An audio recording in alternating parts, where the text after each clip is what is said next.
በአቶ እስክንድር ነጋ የሚመራው ድርጅት አፋሕድ አስደንጋጭ የተባለ መግለጫ ወጥቷል። ድርጅቱ ባወጣው መግለጫው በጎንደር የሚንቀሳቀሰው ጦሩ እየተመታበት እንደሆነ በግልጽ አትቷል። ድርጅቱ በመግለጫው የአማራ ሕዝብ እንዲደርስለት የተማጸነ ሲሆን የአማራ ሕዝብ በጦርነት እንዲያግዘው ሳይሆን የአፋብኃን አመራሮች በመገሰጽ ጥቃቱን እንዲያስቆምለት ጠይቋል።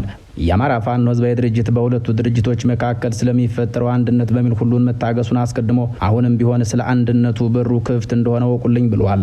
የአማራ ፋኖ ብሔራዊ ኃይል በበኩሉ ከቀናት በፊት ባወጣው መግለጫው ጥቃቱን የጀመረው በአቶ እስክንድር ነጋ የሚመራው ጦር ነው ማለቱን ተከትሎ መዘገባችን የሚታወስ ነው። ሁለቱ ድርጅቶች በተናጥል ባወጡት መግለጫቸው አንዱን የወረፉ ሲሆን ሁለቱም ከአማራ ህዝብ እሴት እየተዋሱትን አባባሎች ተጠቅመዋል። የአማራ ፋኖ ህዝባዊ ድርጅት ጅራፍ ራሱ ገርፎ ራሱ ይጮሃል ያለ ሲሆን የአማራ ፋኖ ብሔራዊ ኃይል በበኩሉ ድመት መንኩሳ አመሏን አትረሳ በሚል አፋሕድን ገስጾታል። ሁለቱም ኃይሎች ሙጥጥ ግጥጥ አድርጎ አይጋግርም ወይ ሰው እርሾ እየቀረ ነው የሚያመላልሰው የሚለውን የማህበረሰባቸውን የውሳኔ አባባል የዘነጉት ይመስላሉ። የአማራ ህዝብ ላለፉት ብዙ መቶ ዓመታቶች ከጉንጭና ጥቁር ከነጭና ጥቁር ጠላቶች ይልቅ ከራሱ አብራክ በወጡ ልጆች እየተበደለው ይበልጣል ቢባል ማጋነን እንደማይሆን ዋለልኝ መኮንን የተባለውን የዚያ ዘመን ወጣት ሊቅ አብነት ማንሳቱ በቂ ነው። የአማራ ልሂቃን በጠቅላላ ለብረት እየተመቸ እጀታ በመሆን ዛፉን አማራን ሲያስጨፈጭፉ መክረማቸውና መባጀታቸው የሚታወቅም የሚታመንም ነው። አሁን ላይ ደግሞ አፋሕድ የተባለ ድርጅት በመሰረቱ በአቶ እስክንድር ነጋና አፋብኃ የሚባለ ድርጅት በመሰረቱ የአካባቢው ወጣቶች መካከል በተፈጠረ ልዩነት ጎንደር የእርስ በራሱ መታኮስ ከጀመረ 6 ቀናትና ሌሊቶች አልፈዋል። ድርጅቶቹ ስለሚሞተው የጎንደር አማራ ደንታ የሰጣቸው አይመስሉም። ሁለቱም ኃይሎች የቆሙበትን መስመር ትክክለኛነት መሆን ምናልባትም በዚህ ከቀጠሉ በየተራ ሞቶ ለሚያልቀው አማራ ለማስረዳት ላይ ታች በማለት ላይ ናቸው።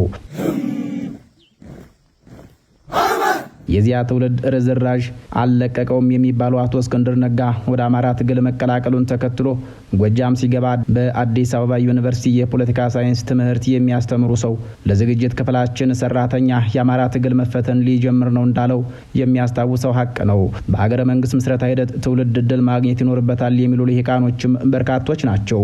አቶ እስክንድር ነጋ የትውልድነት ዘመናቸውን በከንቱ ያሳለፉ ግለሰብ ስለመሆናቸው የሚናገሩ ኃይሎች አቃማ ቁጥር ያላቸው አይደሉም። የፖለቲካ ሊቁ እንዳለው እስክንድር ነጋ ወደ ጎጃም መግባቱን ተከትሎ ያይደለ ወጣት ፋኖ በባቲ የተቀመጡ መነኮሳት ሳይቀሩ በግፍ ተጨፈጨፉ። የጎጃም ትግል ለመከፈል ከመንገዳገዱም በላይ ዓለምን ንቀው በባቲ የተቀመጡ መነኮሳት በግፍ ሲጨፈጨፉ፣ የሰማዩንም የምድሩንም ስርዓት በወጉ የሚያስቀጥሉ የቆሎ ተማሪዎች በግፍ ሲጨፈጨፉ አቶ እስክንድር ነጋ ምንም እንዳልመሰለው በዙሪያው የነበሩ ሰዎች ተናግረውታል። አቻምየለህ ታምሩ አማራ አቀፍ የፋኖ አንድነት ለምን ከሸፈ? የሚፈለገው የፋኖ አንድነት እንዲመጣ ምን ሊደረግ ይገባል?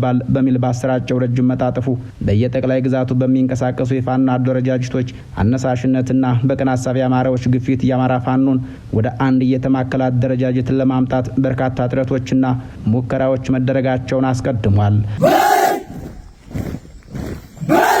ሆኖም ግን ጥረቶችና ሙከራዎች ሁሉ አንድ መሰረታዊ ችግር አለባቸው ይላል። ጥረቶቹና ሙከራዎቹ የተደረጉት በየአካባቢው በሚንቀሳቀሱ የፋኖ አደረጃጀቶች መካከል ጣልቃ እየገባ ልዩነትና አለመግባባት እንዲሰፍን ያለ እረፍት የሚሰራ ችግር ጠማቂ ኃይል እንደሌለ በመቁጠርና የፈጠረውን ችግርም በማለባበስ ነበር ይላል።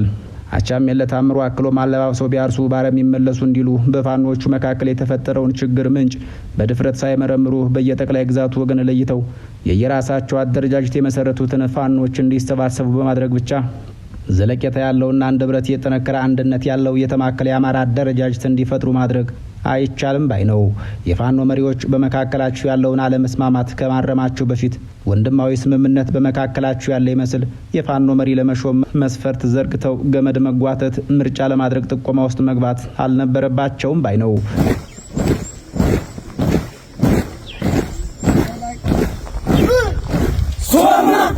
በማከለም ሸዋ ላይ እስክንድር ነጋ የፈጠረው ችግር ምንድነው ብሎ ለችግሩ ዘላቂ መፍትሄ ለመስጠት ቢሞክር ኖሮ ዛሬ ላይ በአርበኛ አሰግድ መኮንን ላይ የደረሰው መከራ ላይደርስ ይችል ነበር በሚል ይቆጫል። አርበኛ አሰግድ መኮንን ዛሬ የት እንደገባ የሚያውቅ የለም። ፍርድ ቤት አልቀረመም፣ ብይን አልተሰጠበትም። ይሙትም ሚዳንም የሚያውቅ የለም። ዛሬ ደግሞ እንደ አቶ እስክንድር ነጋ መረጃ ከሆነ ደረጀ በላይ ከበባ ላይ ነው። አቻምየለህ ታምሩ እንደሚለው በእርግጥ የሸዋው ጎልቶ ስለወጣ እዚሁ ላይ ተነሳ እንጂ እስክንድር ነጋ በረገጠው ምድር ሁሉ ተመሳሳይ ችግር እየፈጠረ በጎጃም፣ በጎንደር፣ በወሎም የፋኖን አንድነት እያመሰው ነው።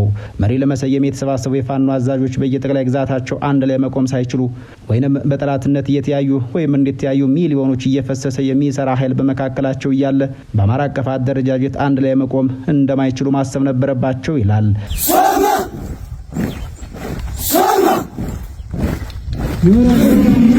እንዳቻምየለህ ታምሩ ገለጻ እስክንድር የአማራ ህልውና ተጋድሎ ችግር የሆነው በፋኖዎች መካከል በሚፈጠረው መከፋፈል ብቻ አይደለም። ይልቁንም በአማራ ህልውና ተጋድሎ ውስጥ እስክንድር ነጋ የሚባል አንድ ለአማራ ህልውና የሚጋደል የፋኖ አዛዥ ተደርጎ መቅረቡም ጭምር ነው። እስክንድር ህዝባዊ ግንባር፣ ህዝባዊ ሰራዊት ወዘተረፈ እያለ የፈጠራቸውና ከእሱ በስተቀር ሌላ መስራች አባል የሌላቸው የውሸት ድርጅቶች ባለቤት መሆን ብቻ ሳይሆን የኋላ ታሪኩና በአማራ ህልውና ተጋድሎ ውስጥ ሊያራምደው በሚሞክረው ጸረ አማራ ሀሳቢዎች ጭምር ተመዝኖ እንደየጠቅላይ ግዛቶቹ የፋኖ አዛዦች አንዱ ተደርጎ መቆጠር አልነበረበትም። እስክንድር በአማራ ህልውና ተጋድሎ ላይ ያደረሰው ጥፋት ሁሉ ወደ ጎን ተብሎ እንደ አንድ የፋኖ መሪ ይቆጠር ቢባል እንኳን ለእውነተኛ ፋኖዎቹ ፍትሃዊ አይሆንም ይላል አቻምየለህ ታምሩ።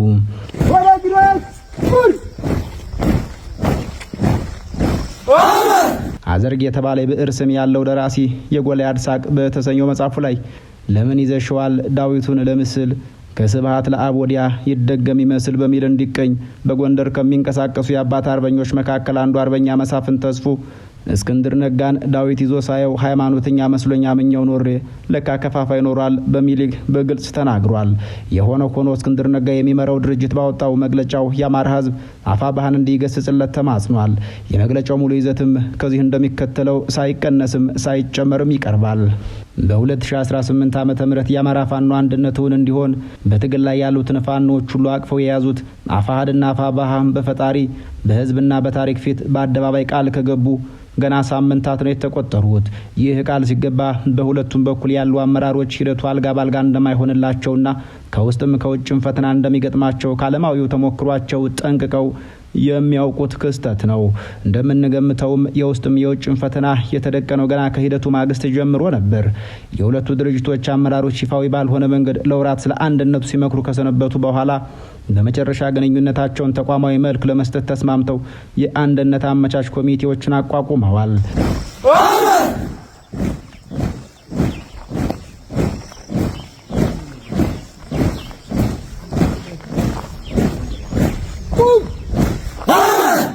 በአፋሕድ በኩል አርበኛ ረዳት ፕሮፌሰር ጌታ አስራደ፣ አርበኛ ካፒቴን ማስረሻ ሰጤ፣ አርበኛ መምህር ምንተስኖት ወንዳፈራው፣ አርበኛ ኢንጂነር ኢያሱ አበራ በአመቻች ኮሚቴነት የሰየሙ ሲሆን በአፋብኃ በኩል አርበኛ አስረስ ማረዳምጤ፣ አርበኛ ሄኖክ አዲሴ፣ አርበኛ አስቻለው በለጠና አርበኛ ብሩክ በአመቻች ኮሚቴነት ተሰይመዋል።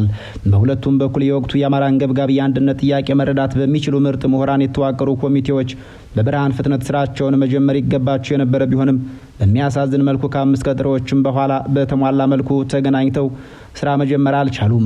ዝርዝሩን በዚህ መግለጫ ባንገባበትም የኮሚቴዎቹ ስራ ገና ከጅምሮ የተጓተተው በአፋብኃ በኩል ተሟልተው መገኘት ባለመቻላቸው ቢሆንም በአፋሕድ በኩል ትልቅ ድንጋጤና ተስፋ መቁረጥ አላስከተልም። ቀደም ብሎ እንደተቀመጠው ከሚጠበቁት የውስጥ ችግሮች እንደመጀመሪያው ተቆጥሮ በቀጣይነት ለመፍታት በአፋሕድ በኩል ፈቃደኝነቱም ቁርጠኝነቱም ነበር። ሆኖም ያልተጠበቀ ፈተና ተከሰተ።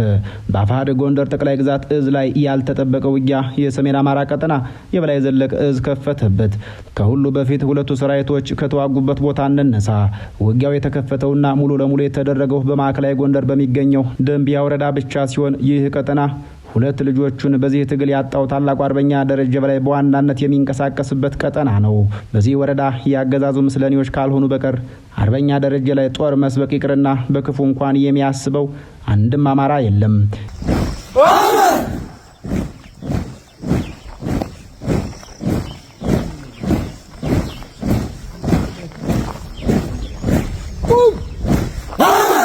ይህ እውነታ በወዳጅም በጠላትም ፍንት ብሎ የሚታወቅ ነው። ስለዚህም ደረጀ በላይን በመግደል አፋሕድን እንበትነዋለን ብሎ የወጠኑ አካላት የመጀመሪያ ስራቸው ያደረጉት የጦር ኃይል ከሌሎች ወረዳዎች ማሰባሰብ ሆኗል።